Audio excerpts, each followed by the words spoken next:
사랑하는 성도 여러분, 안녕하세요. 말씀 묵상을 인도하는 김영선 목사입니다.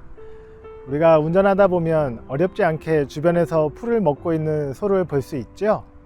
온순해 보이지만 아주 힘이 있고 강한 가축입니다. 그래서 천하장사에게 황소 트로피를 주고 있죠. 고대 이집트에서는 소를 숭배하면서 풍요와 번성을 기대했습니다. 한낱 피조물을 섬기는 그 결과는 어떠했을까요? 오늘 말씀을 한번 살펴보겠습니다.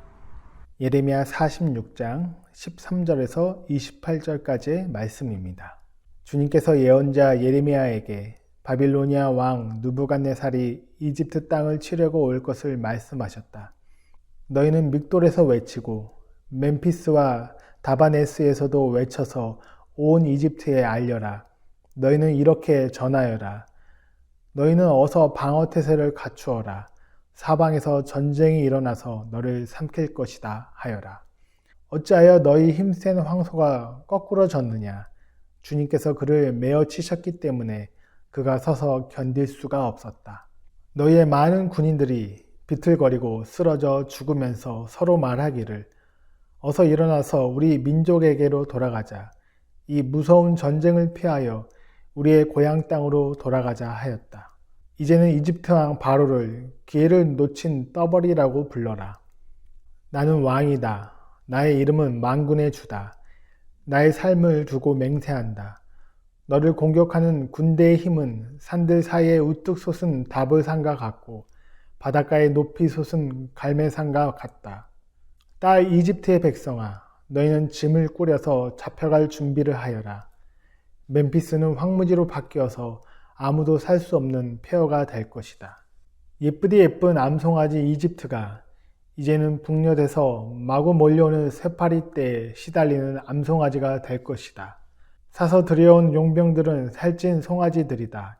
파멸의 날이 다가오고 징벌의 시각이 다가오면 그들마저도 버티지 못하고 돌아서서 다 함께 달아날 것이다. 적들이 군대를 거느리고 밀어닥치며 그들이 벌목하는 사람들처럼 도끼를 들고 이집트를 치러 들어오면 이집트는 소리를 내며 도망치는 뱀처럼 달아날 것이다.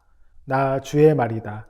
그 숲이 들어설 수 없이 빽빽하다 하여도 그들의 수가 메뚜기 떼보다도 많고 헤아릴 수 없이 많으므로 그들이 그 숲의 나무들을 모두 잘라버릴 것이다. 딸 이집트의 백성이 수치를 당하고 북녘 백성의 손에 넘어갈 것이다. 나 만군의 주 이스라엘의 하나님이 말한다. 보아라, 내가 테베의 신 아몬에게 벌을 내리고 바로와 이집트와 그 나라의 신들이나 왕들에게도 벌을 내리고 바로뿐만 아니라 그를 의지하는 사람들에게도 벌을 내리겠다. 내가 그들의 목숨을 노리는 바빌로니아 왕 느부갓네살과 그 부하들의 손에 그들을 넘겨주겠다. 그러나 그런 다음에도 그 땅에는 다시 예전처럼 사람이 살게 될 것이다. 나 주의 말이다. 나의 종 야곱아, 너는 두려워하지 말아라. 이스라엘아, 너는 무서워하지 말아라. 내가 너를 먼 곳에서 구원하여 데려오고 포로로 잡혀간 땅에서 너의 자손을 구원할 것이니 야곱이 고향으로 돌아와서 평안하고 안정되게 살 것이며 아무런 위협도 받지 않고 살 것이다. 나 주의 말이다. 나의 종 야곱아, 너는 두려워하지 말아라. 내가 너와 함께 있다. 내가 너를 쫓아 여러 나라로 흩어버렸지만 이제는 내가 그 모든 나라를 멸망시키겠다. 그러나 너만은 내가 멸망시키지 않고 법에 따라서 징계하겠다. 나는 절대로 내가 벌을 면하게 하지는 않겠다. 오늘 본문부터 51장까지는 이스라엘 근처 열방에 대한 하나님의 예언을 기록하고 있습니다. 특별히 오늘 본문은 바벨론의 느부갓네살을 통해서 애굽과 그리고 그 안에 애굽의 신들과 그 신들을 의지하며 살았던 자들을 징계하실 하나님의 계획에 대해서 말씀하고 있습니다.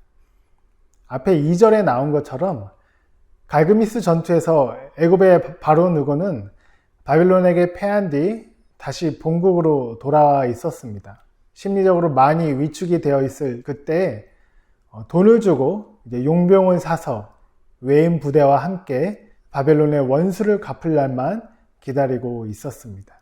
그런데 그날은 애굽의 보복일이 아니라 하나님의 보복일이었습니다. 하나님께서는 자기를 너무나도 사랑하여 우상을 깨부시고 그리고 개혁을 일으켰던 요시야 왕을 죽인 애굽에 대한 심판의 날이었습니다. 15절에 보시면 어찌하여 너의 힘센 황소가 거꾸러졌느냐. 주님께서 그를 메어 치셨기 때문에 그가 서서 견딜 수가 없었다. 황소의 굵은 허벅지를 다 보셨을 겁니다. 그것을 누가 넘어뜨리겠습니까? 이렇게 소는 힘과 그리고 풍요의 상징이 있었습니다. 그래서 애굽에서는 소의 형상을 많이 만들었고 출애굽한 이스라엘도 그것을 기억하고 있어서 시내산 아래에서 소의 형상을 만들며 죄를 지었던 그 장면을 여러분들 기억하실 것입니다. 하지만 하나님은 더 강한 분이십니다. 하나님께서는 황소신을 거꾸로 틀으셨습니다. 그래서 애굽은 절대로 무너지지 않을 것 같은 그런 나라였습니다. 그 위세가 너무 커서 바벨론까지 차지하기 위해 먼 북쪽인 유프라테스 강까지 전쟁을 하러 원정을 나갔던 것입니다. 그러나 그 강한 황소 같은 이집트를 하나님께서는 주저앉게 하신다는 것입니다. 17절에는 애굽에 대한 이런 심판의 말씀이 있습니다. 이제는 이집트 왕 바로를 기회를 놓친 떠벌이라고 불러라. 바로는 자기가 신이라고 생각했습니다. 사람에게 자기를 신이라고 부르게 했죠. 천상계에 있는 신과 같은 그 사람. 그런데 그 바로를 이제는 떠벌이라고 사람들이 조롱을 하게 됩니다. 그래서 한때는 너무나도 무서워서 감히 입에 담지도 못할 그 왕에게 떠벌이, 다른 성경 버전에는 허풍선으로 번역이 되어 있습니다. 그냥 지나가는 소리, 바람과 같은 아무것도 아닌 자로 하나님께서 떨어뜨리시겠다. 이렇게 말씀하신 것입니다. 그리고 20절에 예쁘디 예쁜 암송아지 이집트가 이제는 북녘에서 마구 몰려오는 새파리 떼에 시달리는 암송아지가 될 것이다. 살찌고 튼튼한 소와 작은 파리, 누가 이기겠습니까? 네, 둘이는 비교할 대상이 아니지요. 너무나도 체급이 맞지 않습니다. 그런데 여러분 중에 좀 예민하신 분은 밤에 주무실 때 파리나 모기가 한 마리만 있어도 한숨을 못 주무시는 분이 계시죠? 이 구절을 보면서 정말 성경은 탁월한 유머와 해악이 있는 것을 알 수가 있습니다. 하나님의 그 보복일이 되면 암송아지 같은 이집트가 작은 파리에게도 시달리게 된다는 것입니다. 22절에는 또 다른 생명체가 나옵니다. 적들이 군대를 거느리고 밀어닥치며 그들이 벌목하는 사람들처럼 도끼를 들고 이집트를 치러 들어오면 이집트는 소리를 내며 도망치는 뱀처럼 달아날 것이다.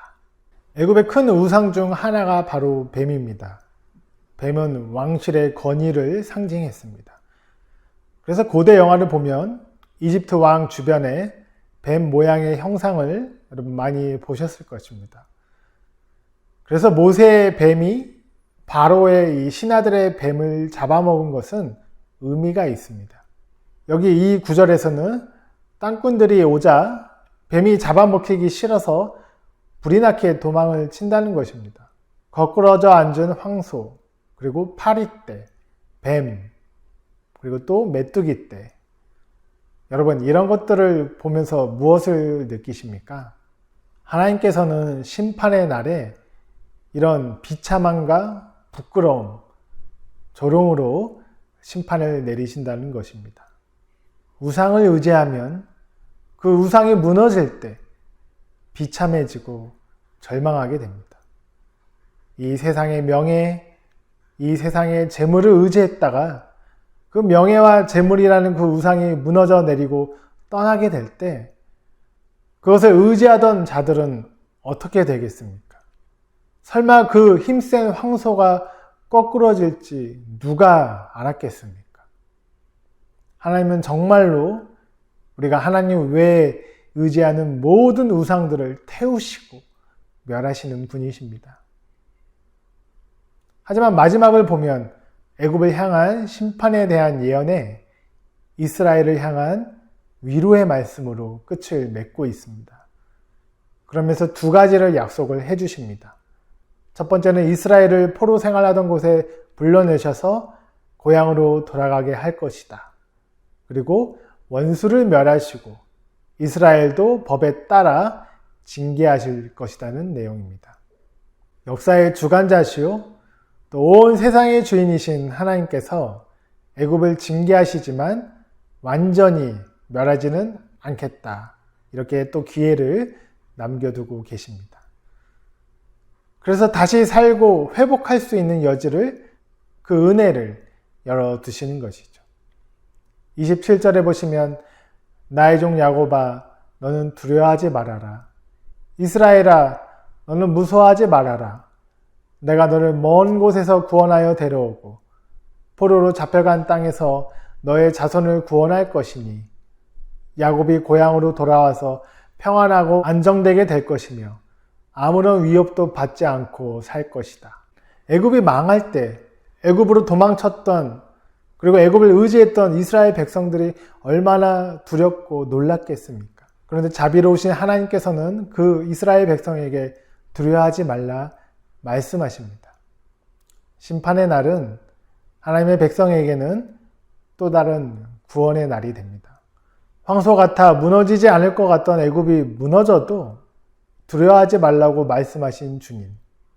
이 심판의 한가운데서도 하나님의 그 사랑하고 선택받은 백성에게는 무한정으로 은혜를 베푸시는 하나님은 정말로 우리를 너무나도 짝사랑하시는 것 같습니다.